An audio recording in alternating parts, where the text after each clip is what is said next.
अस्सलाम वालेकुम, मैं हूँ अरूज ताहिर। आप देख रहे हैं पीके न्यूज़। सबसे पहले सियासत के मैदान से खबर शामिल करते हैं। मोहम्मद सदीक की रिपोर्ट के मुताबिक पाकिस्तान मुस्लिम लीग काप के जनरल सेक्रेटरी व सेनेटर कामिल हाली आगा, पाकिस्तान मुस्लिम लीग काप के सूबाई जनरल सेक्रेटरी बलूचिस्तान SR नासर, वज़ीर आला और लाहौर में वज़ीर आला पंजाब चौधरी परवेज़ इलाही से मुलाकात कर रहे हैं। मुलाकात में मुल्की सूरत-ए-हाल और वतनी आज़िज़ को दरपेश चैलेंजों का बगौर जायज़ा लिया गया और वतनी आज़िज़ की खुशहाली व तरक्की के लिए एक दूसरे को मुत्तफ़िक पाया गया।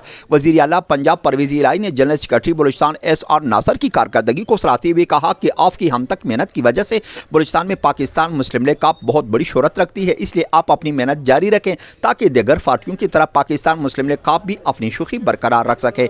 SR नासर ने वज़ीर आला पंजाब को यकीनदानी करवाते हुए कहा, पार्टी को दिन दुगनी रात चुगनी कामयाबी दिलवाने के लिए किसी भी कुर्बानी से दरेग नहीं करेंगे, बल्कि बलूचिस्तान को पाकिस्तान मुस्लिम लीग काप का गढ़ बनाकर दम लेंगे, क्योंकि पाकिस्तान मुस्लिम लीग काप से बरसों का नाता है। इनके बेहतर आबियारी के लिए अपने सारे अरारे बरोकार लाएंगे ताकि पार्टी को मजीद भी बहाल रखा जा सके। MS रावी, सिलादुखी, बलूचिस्तान।